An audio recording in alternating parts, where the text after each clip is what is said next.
Bismillahirrahmanirrahim. Assalamualaikum warahmatullahi wabarakatuh. Alhamdulillahirabbil alamin wassalatu wassalamu ala asrofil mursalin nabiyina Muhammadin wa ala alihi wa sahbihi ajmain, amma ba'd. Mari kita senantiasa mengucapkan puji dan syukur kita kepada Allah Subhanahu wa taala yang telah begitu banyak memberikan nikmat kepada kita, di antaranya nikmat iman, nikmat Islam, dan kemudian nikmat sehat dan kesempatan atau waktu luang yang sehingga kita bisa melaksanakan kewajiban kita berupa sholat subuh secara berjamaah di Masjid Al-Muhajirin ini.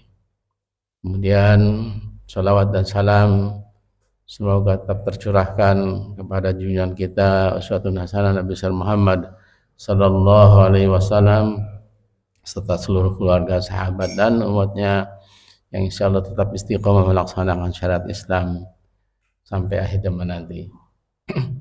Jemaah salat subuh yang dimuliakan Allah Subhanahu wa taala, sebelum kita memulai kajian kita ada baiknya kita berdoa untuk seluruh orang tua kita yang telah mendahului kita, untuk saudara-saudara kita, sahabat atau karib kerabat tetangga yang juga telah mendahului kita. Semoga Allah Subhanahu wa taala ampuni semua dosa dan kesalahannya, kemudian menempatkan mereka di tempat terbaik di sisi Allah Subhanahu wa taala.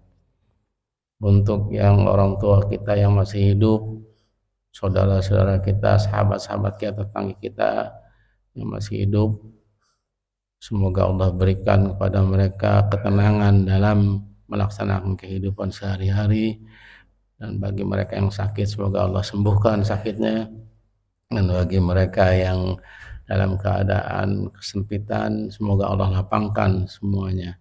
Untuk itu mari kita bacakan Quran Al-Fatihah. A'udzu billahi minasyaitonir rajim. Bismillahirrahmanirrahim. Alhamdulillahi rabbil alamin. Ar-Rahmanir Rahim. Maliki yaumiddin. Iyyaka na'budu wa iyyaka nasta'in. Ihdinas siratal mustaqim. Siratal ladzina an'amta 'alaihim ghairil maghdubi 'alaihim waladdallin. Amin. Pagi ini tema kajian kita adalah mengenai syukur dan jangan kufur. Ini tema yang umum dibahas, namun saya akan melihat dari sisi yang lainnya. Jamaah salat subuh yang dimuliakan Allah Subhanahu wa taala, dalam Al-Qur'an surat Al-Baqarah ayat 152 Allah Subhanahu wa taala dengan tegas menyampaikan, a'udzubillahi minasyaitonirrajim, fazkuruni azkurukum washkuruli wala takfurun. Maka ingatlah kepadaku, aku pun akan ingat kepadamu. Bersyukurlah kepadaku dan janganlah kamu ingkar atau kufur kepadaku. Ini ayat yang sangat tegas menyampaikan kepada kita kewajiban untuk senantiasa ingat kepada Allah, zikru untuk selalu ingat kepada Allah, kemudian untuk selalu bersyukur terhadap apa-apa yang diberikan Allah kepada kita. Di dalam ayat lain, di dalam surat Luqman, surat ke-31 ayat 12, Allah Subhanahu wa taala berfirman, "Wa laqad atayna Luqmana al-hikmah an yashkur lillah, wa may yashkur fa innama yashkuru li nafsihi, wa man kafara fa innallaha ghaniyyun hamid." Dan sungguh telah kami berikan hikmah kepada Luqman, yaitu bersyukurlah kepada Allah, dan barang siapa bersyukur kepada Allah maka sesungguhnya dia bersyukur untuk dirinya sendiri, dan barang siapa tidak bersyukur atau kufur terhadap Allah maka sesungguhnya Allah Maha Kaya, Maha Terpuji. Di sana ada kata hikmah, yang dimaksud dengan hikmah adalah pengetahuan tentang baik dan buruk. serta kemampuan untuk menerapkan yang baik dan menghindari dari yang buruk. Itulah makna hikmah yang diberikan Allah SWT kepada Luqman. Dalam ayat lain juga yang lebih jelas lagi di surat Ibrahim surat ke-14 ayat 7, Allah SWT berfirman, wa itada'na rabbukum la in syakartum la azidannakum wa la in kafartum inna adzabi lasyadid. Dan ingatlah ketika Tuhan memaklumkan, sesungguhnya jika kamu bersyukur niscaya aku akan menambah nikmat kepadamu, tetapi jika kamu mengingkari nikmatku maka pasti azabku sangat pedih. Jemaah salat yang dimuliakan Allah Ta'ala, dalam syariat Islam syukur itu sangat ditekankan sebagai bentuk ibadah dan kesadaran akan kebesaran dari Allah Subhanahu wa Ta'ala. Syukur juga dianggap sebagai kunci kebahagiaan dan kesuksesan dalam hidup, karena dengan bersyukur seseorang dapat memperoleh kepuasan dan rasa bahagia yang mendalam atas segala nikmat yang diberikan Allah Subhanahu wa Ta'ala.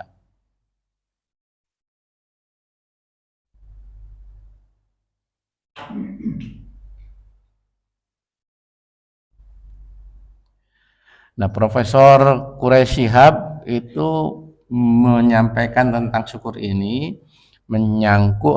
mencakup dari 3 sisi. Yang pertama, syukur dengan hati, yaitu kepuasan batin atas anugerah dengan senantiasa taat beribadah kepadanya dan tidak sedetik pun terlintas dalam hatinya untuk melakukan kemaksiatan. Itu syukur yang pertama, yaitu syukur dengan hati. Kemudian yang kedua adalah syukur dengan lidah, dengan mengakui anugerah dan memuji pemberinya dengan senantiasa memuji kepada Allah Subhanahu wa Ta'ala sebagai pemberi nikmat dengan ucapan setidaknya alhamdulillah. Itu syukur dengan lidah atau lisan kita. Yang ketiga, syukur dengan perbuatan, yaitu dengan memanfaatkan anugerah yang diperoleh sesuai dengan tujuan penganugerahannya, dengan senantiasa menjadi orang yang bermanfaat bagi baik dirinya, keluarga, dan lingkungannya. Itu artinya dia bersyukur dengan perbuatan-perbuatannya, yaitu menjadi orang yang senantiasa bermanfaat untuk diri, untuk keluarga, untuk lingkungannya.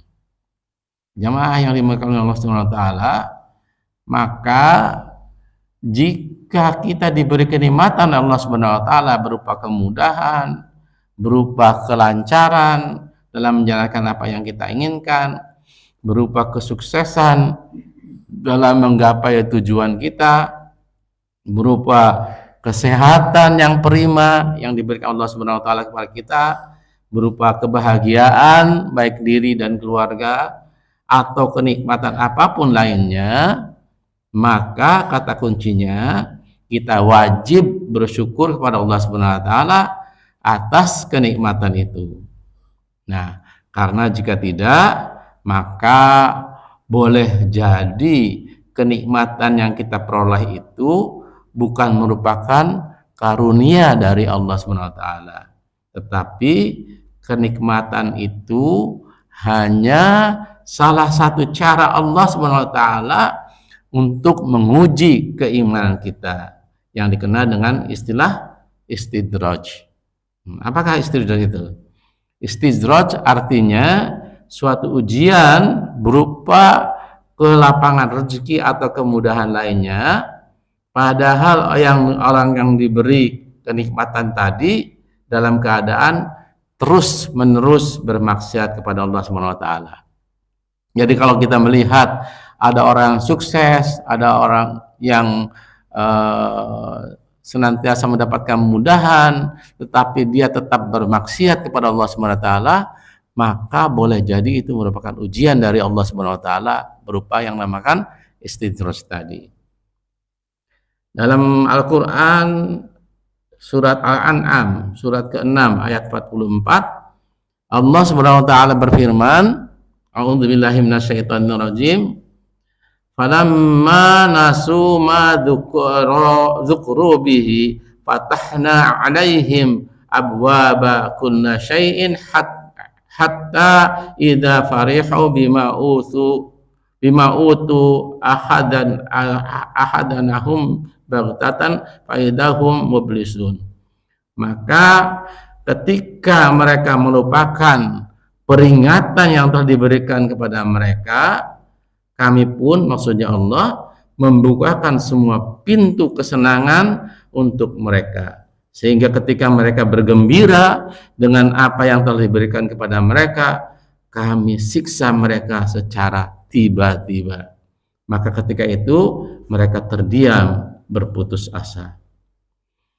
Di dalam tafsir Al-Jalalain disebutkan ayat ini, ketika mereka meninggalkan peringatan yang diberikan pada mereka, tidak mau mengindahkan peringatan tersebut, maka Allah Subhanahu wa taala akan buka untuk mereka segala pintu nikmat sebagai bentuk istidraj pada mereka, sampai mereka berbangga akan hal itu dengan sombongnya. Kemudian kami siksa mereka dengan tiba-tiba, lantas mereka pun terdiam dalam segala kebaikan. Banyak ayat-ayat Quran yang lain yang memberi peringatan tentang istirja ini. Misalnya dalam surat Al-Qasas surat 28 ayat 76 diceritakan mengenai peristiwa zaman Nabi Musa, yaitu ada seorang kaya yang tadinya miskin yang bernama Qarun. Dalam ayat ini Allah Subhanahu wa taala berfirman, "Inna Qaruna kana min qaumi Musa fabagha 'alaihim wa atainahu minal kunuri ma inna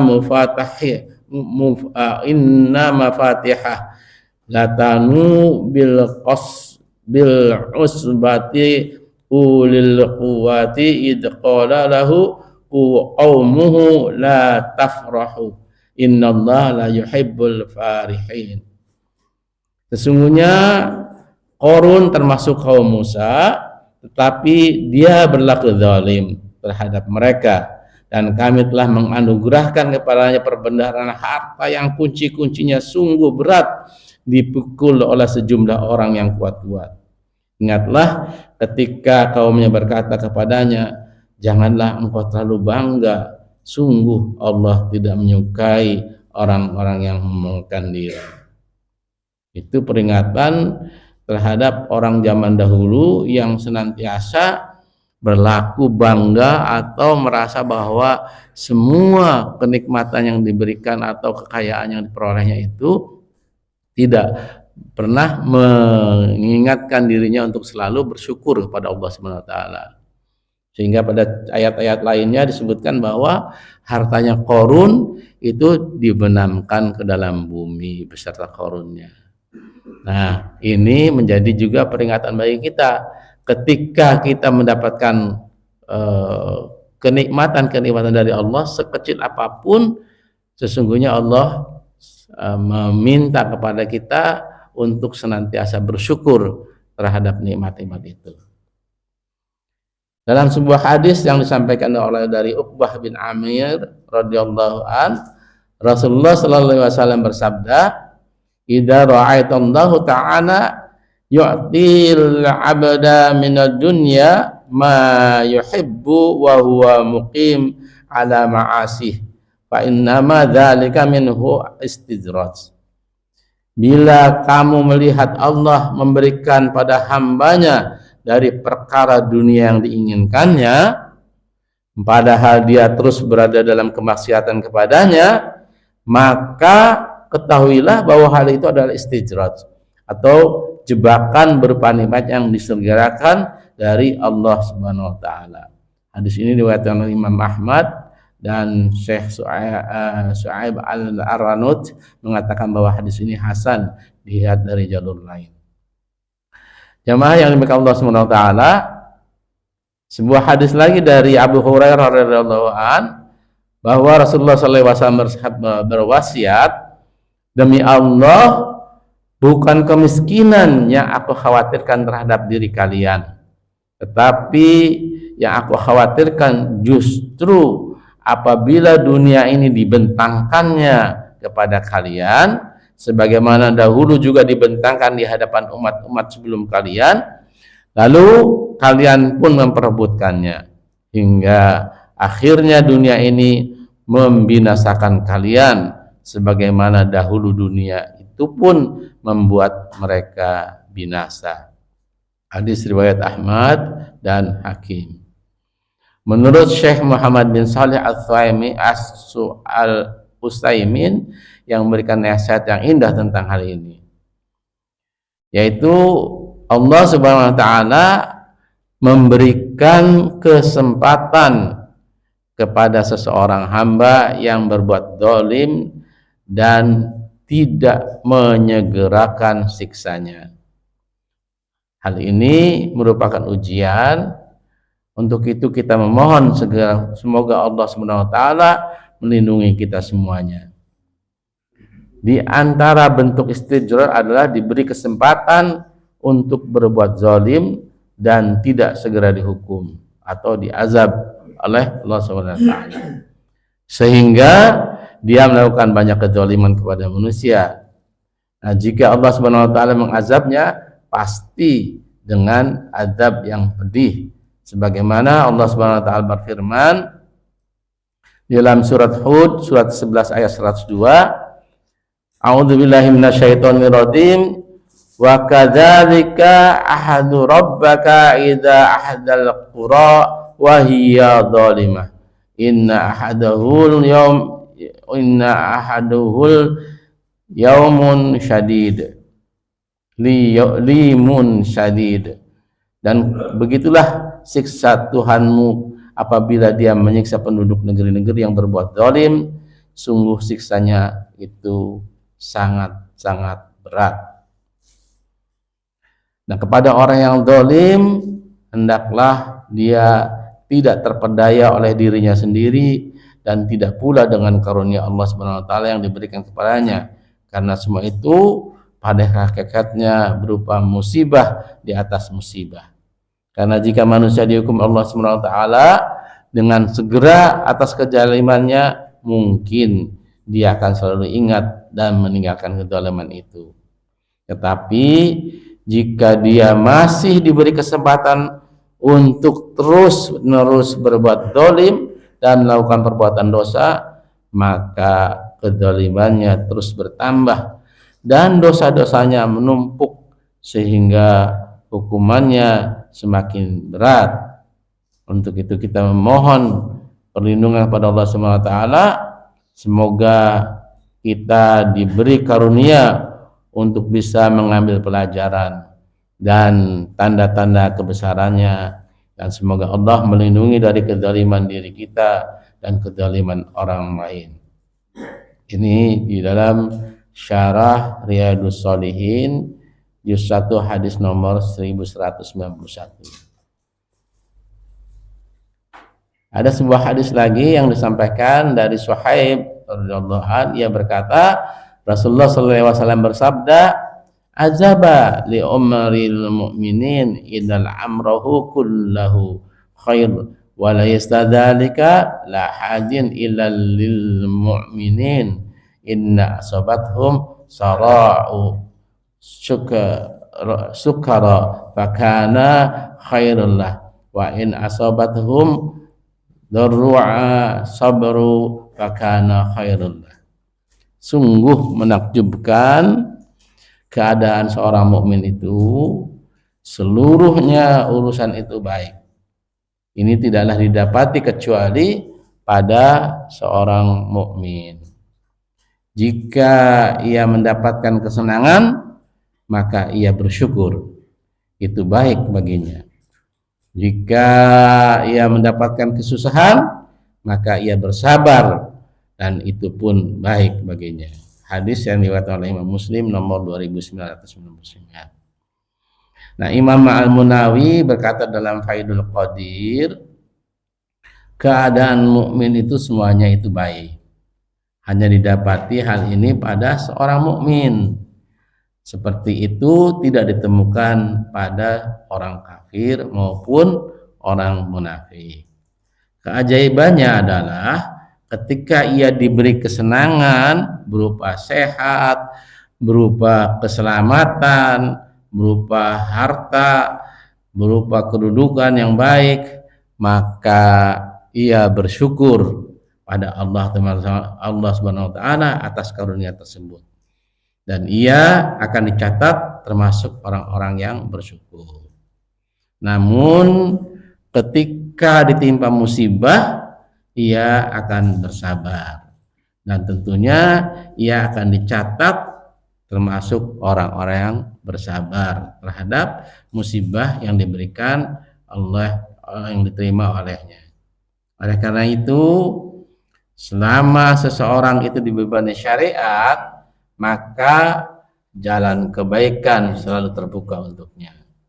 Sehingga seorang hamba yang beriman itu berada di antara mendapatkan nikmat yang diperintahkan untuk mensyukurinya dan musibah yang diperintahkan untuk bersabar atas musibah yang diterimanya. Oleh karena itu, mari kita saling menasihati dalam hal kebaikan dengan penuh kebenaran dan kesabaran. Sebagaimana Allah SWT ingatkan di dalam surat Al-Asr, surat ke-103 ayat 3, yang bunyinya illal ladzina amanu wa amilus solihati wa tawasaw bil haqqi wa tawasaw bis sabr. Kecuali orang-orang yang beriman dan mengerjakan kebaikan serta saling menasehati untuk kebenaran dan saling menasehati untuk kesabaran. Yuk kita bersyukur terhadap apa-apa yang Allah berikan kepada kita, sambil juga kita tetap bersabar terhadap ujian yang diberikan Allah SWT kepada kita. Sesungguhnya seorang mukmin itu senantiasa bersyukur dan tidak pernah kufur terhadap apa-apa yang telah diberikan Allah SWT. Sekecil apapun nikmat yang diberikan Allah SWT, maka wajib bagi kita untuk senantiasa bersyukur.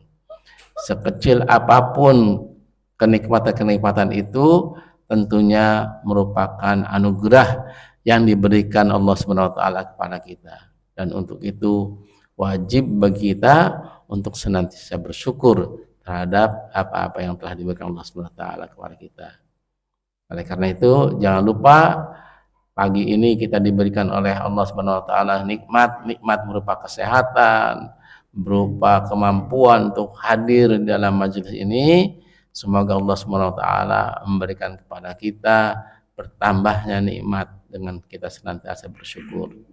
Syukurilah apa yang Allah berikan kepada kita, dan janganlah kita kufur terhadap apa-apa yang telah diberikan Allah SWT. Karena Allah pasti akan memberikan yang terbaik untuk kita semua. Baik, itu saja barangkali yang bisa disampaikan pagi hari ini. Mudah-mudahan bermanfaat. Mari kita tutup dulu dengan doa kafaratul majlis. Subhanaka Allahumma bihamdika asyhadu an la ilaha illa anta astaghfiruka wa atubu ilaik.